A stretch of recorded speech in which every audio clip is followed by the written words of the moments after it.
Assalamualaikum warahmatullahi wabarakatuh. Perkenalkan, nama saya Dian Mengsari. Saya sebagai motivator di Bimba Duko Zamrud. Saya akan menjawab pertanyaan dari individual system. Yang pertama, apa pengertian individual system? Individual system adalah proses belajar yang berpusat pada anak sebagai subjek belajar.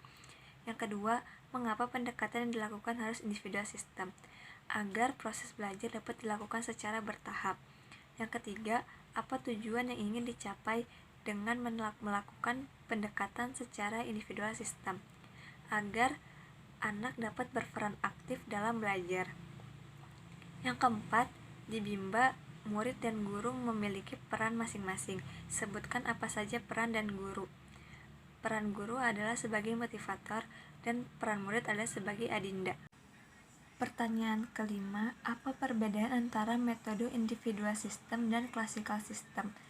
Metode individual system adalah pembelajaran yang diberikan oleh guru sesuai dengan kemampuan anak, sedangkan classical system adalah pembelajaran yang diberikan guru harus disamaratakan dengan murid yang lainnya. Yang keenam, bagaimana cara yang dilakukan motivator agar dapat melakukan pendekatan secara individual system? Cara yang dilakukan adalah dengan motivator harus mengenal karakter anak. Yang ketujuh, apa dampak yang terjadi bila pendekatan dilakukan secara individual system?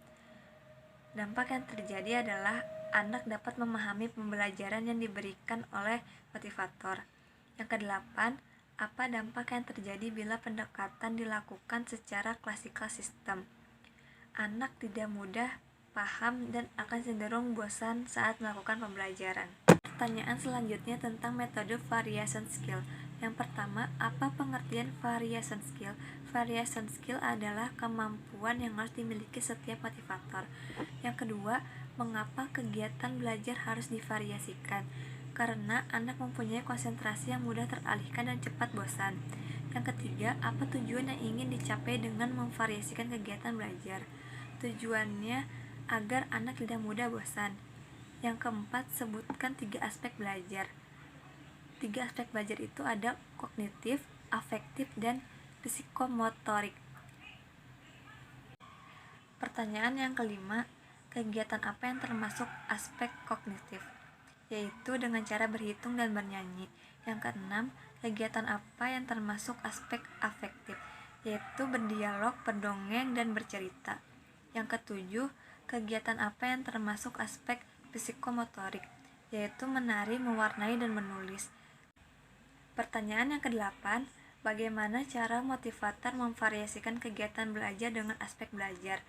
Yaitu dengan cara bermain bacaan dengan memahami karakteristik anak.